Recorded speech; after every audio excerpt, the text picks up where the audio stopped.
नेहा से दिशा के बारे में जानने के बाद अब नमन विजय से दिशा के ऑफिस में मिलता है। कुछ दिन पहले नेहा से नमन को पता चला था कि दिशा फाइनेंस एंड टेक नमन जैसे फ्रेशर्स को काम दे रही है और अब नमन को भी दिशा ज्वाइन करना है। बट कैसे? उसे पता चलता है कि विजय को दिशा के बारे में बहुत जानकारी है, तो आज वो विजय से मिल रहा है। और नमन, कैसा है यार? मेरी छोड़ भाई, मुझे कुछ पूछना है तुझसे। हाँ, पूछ ना यार, बिंदास होकर पूछ। यार नेहा ने मुझे बताया कि दिशा फाइनेंस मुझ जैसे फ्रेशर्स को काम देता है और बोला कि तुझसे मिले। मुझे ये तो समझ आया कि दिशा कैसे काम करता है, बट ये समझ नहीं आया कि मैं दिशा के साथ कैसे काम कर सकता हूँ, क्योंकि मुझे लोन्स जैसे पर्सनल लोन्स, बिजनेस लोन और होम लोन्स के बारे में कुछ भी नहीं पता है। मैं कैसे और कितना कमाऊंगा दिशा के साथ जुड़ के, ये भी मुझे नहीं पता है। मुझे कुछ समझ नहीं आ रहा है भाई, मुझे तू ही बता मैं क्या करूं। अरे अरे, बस मेरे भाई सांस तो ले पहले। मैं हूँ ना, मैं सब समझाता हूँ तुझे कि पर्सनल लोन क्या है, बिजनेस लोन क्या है, होम लोन क्या है और लोन अगेंस्ट प्रॉपर्टी क्या होता है। और ये भी बताता हूँ कि तू कैसे और कितना कमा सकता है दिशा के साथ काम करके। और एक चीज़, दिशा नहीं बुद्धू, दिशा फाइनेंस, समझा? तो पहले जान लेते हैं लोन अगेंस्ट प्रॉपर्टी क्या होता है और इसके फीचर्स क्या है, और फिर समझ लेते हैं कि इसकी डेफिनेशन क्या है। तो a loan that you can avail by mortgaging your property, तो बहुत ही सिंपल सी डेफिनेशन है इसकी। तो जब आप अपनी प्रॉपर्टी गिरवी रखते हैं तो बैंक आपको उस पर लोन दे देता है, और जो लोन का अमाउंट है वो आप अलग अलग पर्पज़ के लिए यूज़ कर सकते हैं, और इन पर्पज़ के बारे में भी अब आगे हम डिटेल में देखेंगे। Loan against property generally banks या फाइनेंशियल इंस्टीट्यूशंस देते हैं, और ये आपको रेजिडेंशियल, कमर्शियल और लैंड के अगेंस्ट दे सकते हैं। चाहे आपकी एग्रीकल्चरल लैंड है या फिर रेजिडेंशियल लैंड है, कमर्शियल लैंड है, तो या फिर आपका प्लॉट है, उस केस में भी आपको लोन अगेंस्ट प्रॉपर्टी मिल जाता है आराम से। इसके बाद होता है सिक्योर्ड लोन। तो ये देख लेते हैं क्या होता है। तो क्योंकि आप अपनी प्रॉपर्टी जो है वो मॉर्गेज कर रहे हैं इसमें, तो इसको ऐसा सिक्योरिटी रखता है बैंक। तो इसमें अगर समझ लीजिए, अगर आप बैंक का लोन नहीं भर पाए तो बैंक आपको 3 महीने का टाइम देता है लोन भरने के लिए। पर अगर आप 3 महीने के बाद भी अगर आप जो पेंडिंग ईएमआई है वो भर नहीं पाते हैं, तो बैंक जो है वो आपकी प्रॉपर्टी को टेक ओवर कर सकता है और उसे ऑक्शन में बेच भी सकता है अपने लोन्स को कवर करने के लिए। उसके बाद जो इम्पोर्टेंट पॉइंट है कि ओनरशिप जो है वो आपके पास रहती है। वो ओनरशिप अपने नाम पर ट्रांसफर नहीं करता, ओनरशिप जो है वो आप ही के नाम पर रहेगी। अब तो आप ये प्रॉपर्टी को रेंट कर सकते हैं, यूज कर सकते हैं। और मान लीजिए अगर आप ये लोन रीपे नहीं भी कर पा रहे हैं तो आप इसी प्रॉपर्टी को बेच भी सकते हैं और अपना जो लोन है वो पूरा भर सकते हैं एक ही बार में। पर इससे बेटर है कि जो बैंक है वो इस इस प्रॉपर्टी का ऑक्शन करे, कि आप प्रॉपर्टी को लोन नहीं भर पा रहे हैं तो आप प्रॉपर्टी को खुद ही सेल कर दीजिए। तो इसमें क्या है, आप बेटर वैल्यू पर बेच पाएंगे अपनी प्रॉपर्टी को, बैंक और बैंक को पे ऑफ कर सकते हैं, तो इसमें आपका ज़्यादा नुकसान नहीं होगा। इसके बाद देखते हैं कि जो इम्पोर्टेंट पॉइंट है, मान लीजिए अगर आपकी जो प्रॉपर्टी है वो जॉइंट ओनरशिप में है, तो इसमें जितने भी ओनर्स हैं उनको को एप्लीकेंट्स बनना पड़ेगा। तो अब पर्पस की बात कर लेते हैं, लोन अगेंस्ट प्रॉपर्टी में क्या पर्पस होता है लेने का। तो जनरली जो लोग हैं वो बिजनेस पर्पसेस के लिए लेते हैं, पर आप पर्सनल यूज़ के लिए भी ले सकते हैं। जैसे अगर आपके घर पर किसी की वेडिंग है, या अपने बच्चों की एजुकेशन के लिए ले सकते हैं, या आपको कुछ इंटीरियर कराना है, अप्लायंस लेने हैं, तो होम अप्रूवमेंट के लिए भी ले सकते हैं। फिर बात आ जाती है कि लोन साइज़ की, तो आपको ये मिनिमम 5 लाख रुपए से 10 करोड़ तक मिल जाता है। काफ़ी बैंक है जो आपको 10 करोड़ तक का भी लोन दे सकते हैं। और फिर टेन्योर जो होता है वो आपको कितने टाइम तक का मिल सकता है, कि मिनिमम आपको 15 साल तक का मिल सकता है, और वो कोई कोई जो बैंक्स होते हैं वो 20 साल तक का भी दे देते हैं। और फिर इसके बाद जो है इंटरेस्ट रेट की बारी आ जाती है। तो इसका इंटरेस्ट रेट होम लोन से 1.5 से 2% तक ज़्यादा होता है। तो मान लीजिए अगर आपको होम लोन जो है वो 8% पर मिल रहा है, तो लोन अगेंस्ट प्रॉपर्टी जो है वो आपको 9.5 से 10% तक मिल सकता। उसके बाद अगर आप बैंक से जब लोन लेते हैं तो बैंक आपको इंसिस्ट कर सकता है कि जो आपकी प्रॉपर्टी है वो आप इंश्योरेंस करा लें उसकी। तो ये सारे तो हो गए लैंड अगेंस्ट प्रॉपर्टी के फीचर्स। तो इसके बाद हम देख लेते हैं लोन अगेंस्ट प्रॉपर्टी में एलिजिबिलिटी क्या होती है। तो इसमें ज़्यादातर आपकी रीपेमेंट कैपेसिटी देखी जाती है। तो इसमें ज़्यादातर आपकी एनुअल इनकम देखी जाती है कितनी है, और दूसरा देखा जाता है कि आपके दूसरे लोन्स या लाइबिलिटीज कितनी है। जैसे मान लीजिए अगर आपकी जो मंथली इनकम है वो 60,000 रुपये है, तो जो बैंक है वो आपकी ईएमआई है वो 50% पर कैलकुलेट करेगा कि आप 50% ही अपनी इनकम यूज कर सकते हैं और 50% ही आप जो है ईएमआई भर सकते हैं। तो उसमें से वो खाली 30,000 की ईएमआई आपको देगा। और अब मान लीजिए अगर आप पहले से ही 15,000 रुपये की ईएमआई भर रहे हैं तो आप खाली 15,000 और की ईएमआई के लिए एलिजिबल हो सकते हो। और एलिजिबिलिटी है जो वो आपकी टेक्निकल और लीगल ड्यू डिलिजेंस पर भी रहती है। बैंक जो है आपकी प्रॉपर्टी की वैल्यू लगाता है। बैंक जो है वैल्यू चेक करता है पूरी, और ये भी चेक करता है कि क्लियर टाइटल है कि नहीं। आपकी सारी फिजिकल प्रॉपर्टीज चेक करेगा बैंक, और आपकी एक विजिट भी होगी कि आपका घर है बराबर है कि नहीं। और उसके बाद प्रॉपर्टी वैल्यू पर आपकी जो है मैक्सिमम एलिजिबिलिटी काउंट रहती है कि जो मैक्सिमम लोन है वो आपको कितना मिल सकता है। तो लोन अगेंस्ट प्रॉपर्टी के केस में आपको 60% ऑफ द प्रॉपर्टी से लोन मिल सकता है। इसमें कस्टमर प्रोफाइल भी देखी जाती है, जैसे आप सैलरी क्लास है या आप सेल्फ एम्प्लॉयड है या किसी चीज़ में प्रोफेशनल है, आपका बिजनेस है। और इसके अंदर बेसिकली जो है आपकी ऑक्यूपेशन या और इनकम स्टेबिलिटी देखी जाएगी, और देखा जाएगा कि जो आपकी इनकम है वो रेगुलरली आ रही है कि नहीं। और फिर इसमें एज देखी जाती है, जो मिनिमम आपको 24 साल की उम्र तक मिल सकता है, और लास्ट आपको 60 साल की उम्र तक आप लोन ले सकते हो।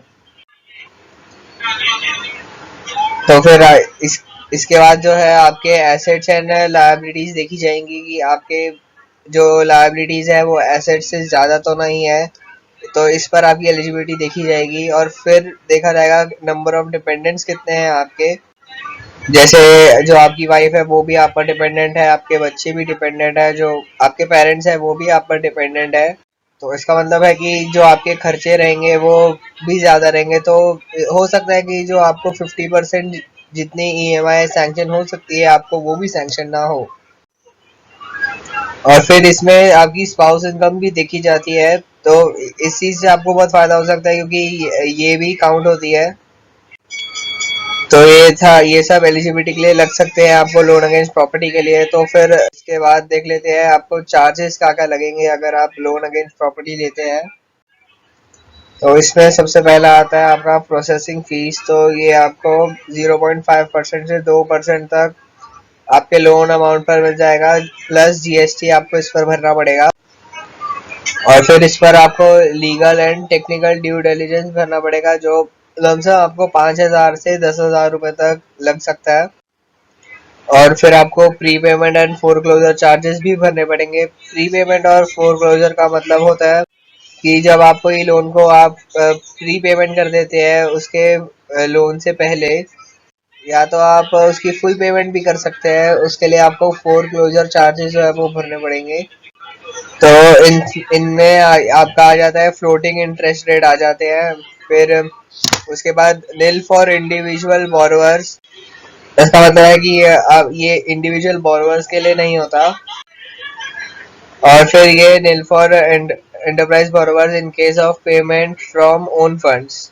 इसका मतलब है कि आपके ओन फंड्स में से जो बिजनेस आपका फंड जनरेट कर रहा है, अगर आप उसमें से पे करें तो आपको जीरो चार्जेस लगते हैं इसमें।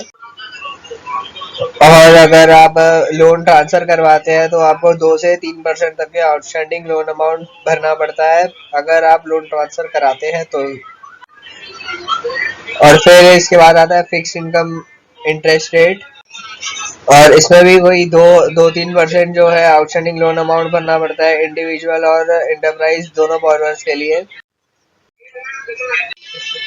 तो इसके बाद हम डॉक्यूमेंट देख लेते हैं कि ये लोन के लिए अप्लाई करने के लिए डॉक्यूमेंट्स कौन से लग जाते हैं। तो सैलरीड क्लास के लिए तो पहले एप्लीकेशन फॉर्म लगेगा और फोटोग्राफ लगेगी उनके साथ, और साथ ही में आइडेंटिटी कार्ड लग जाएगा, जैसे रेजिडेंस प्रूफ या एज प्रूफ, और साथ में इन्हें जो बैंक की स्टेटमेंट है, लास्ट 6 महीने की बैंक की स्टेटमेंट लगेगी, और लास्ट 3 मंथ की इनकी सैलरी स्लिप लगेगी। और फिर प्रोसेसिंग फी चेक जो है वो जो मैंने पहले बताया था कि 2.5% से 2% तक भरना पड़ेगा, उसकी स्लिप लग जाएगी। और साथ में इसकी 1 साल की इनकम टैक्स रिटर्न फाइल लग जाएगी। और अगर आप बिजनेस में हो तो आपको प्रूफ लगेगा कि आपका बिजनेस अभी भी चल रहा है कि नहीं, आपकी बिजनेस प्रोफाइल लगेगी। और अगर आप सेल्फ एम्प्लॉयड प्रोफेशनल हो या फिर आप नॉन प्रोफेशनल हो तो आपकी एजुकेशन क्वालिफिकेशन सर्टिफिकेट लगेगा कि आपने क्या किया है, आप सीए है, सीएस किया है, आपने क्या है। और आपको जो इसमें भी आपको लास्ट 3 साल की income tax return with computation of income लगेगा। और फिर लास्ट में आपके ये जो लास्ट 3 साल का सीए सर्टिफाइड या फिर ऑडिट बैलेंस शीट या फिर आप प्रॉफिट एंड लॉस अकाउंट भी बता सकते हैं इसमें। तो अब हम बात कर लेते हैं क्या फायदे और नुकसान होते हैं लोन अगेंस्ट प्रॉपर्टी के लिए, और मैं आपको कुछ टिप्स भी दे दूंगा इसके लिए रिलेटेड। तो सबसे पहले हम फायदों की बात कर लेते हैं। तो loan against property personal loan से बहुत ही चीप होती है, मतलब सस्ती होती है। जैसे अगर आपको पर्सनल लोन जो है अगर 15% तक तो मिल रहा है, तो लोन अगेंस्ट प्रॉपर्टी आपको 12% या 11% तक मिलेगा। और साथ ही में एक और फायदा हो जाता है कि जो टेन्योर है वो आपको ज्यादा मिल जाता है, क्योंकि पर्सनल लोन में जो आपको है ज्यादातर 5 से 7 साल तक का ही जो टेन्योर है वो मिलता है। इसका मतलब ये है कि जो आपकी ईएमआई है वो कम हो जाती है, तो आप आसानी से जो है वो रीपेमेंट कर सकते हैं लोन का। फिर अगर आपकी कोई प्रॉपर्टी जो है वो आइडल पड़ी हुई है तो आप उनकी प्रॉपर्टी की वैल्यू जो है वो अनलॉक कर सकते हैं, या आप कोई बिजनेस एक्सपैंड करना चाहते हैं या फिर कोई अर्जेंट रिक्वायरमेंट है आपको। और अभी कुछ नुकसान की बातें कर लेते हैं। जैसे ये लोन होम लोन से बहुत ही महंगा है। जैसे मैंने आपको पहले बताया था कि अगर आपको होम लोन जो है अगर 8% पे मिलता है तो प्रॉपर्टी अगेंस्ट में आपको ये जो है 11 से 12% तक मिलेगा। और इसका एक और नुकसान ये हो जाता है कि इसमें जो है आपको max loan 60% of the property तक में ही मिल जाता है। लेकिन अगर आप होम लोन के लिए अप्लाई करते हैं तो उस केस में आपको 90% तक की प्रॉपर्टी वैल्यू का आपको लोन मिल जाता है। अरे वाह यार, मुझे तो ये मालूम ही नहीं था। पर ये तो बताओ कि एसोसिएट बनने के बाद मैं कैसे कमा सकता हूँ और कितना कमा सकता हूँ। देख, तू दो तरीके से कमा सकता है। पहले तो तू एसोसिएट रेफ़र करके कमा सकता है।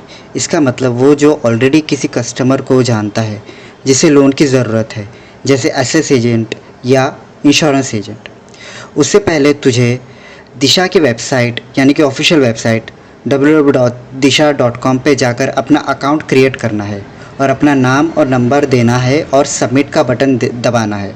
इमीडिएटली तुझे दिशा की टीम कॉल करेगी। ओके।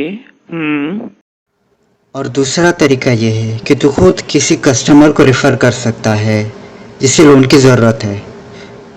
समझा? ये दोनों तरीके से तू कमा सकता है और ये दोनों तरीके बहुत ही आसान है भाई। ये तो मैं समझ गया, पर ये बताओ भाई कि मैं एसोसिएट कैसे बनाऊंगा अपने अंडर। मुझे तो एसोसिएट्स बनाना नहीं आता। अरे टेंशन नॉट, एसोसिएट कैसे बनते हैं इसकी ट्रेनिंग भी दिशा स्टेप बाय स्टेप देगी तुझे। हाँ, फिर ठीक है। पर ये तो बताओ यार कि मुझे पैसा कितना मिलेगा, वो भी बहुत इम्पोर्टेंट है ना।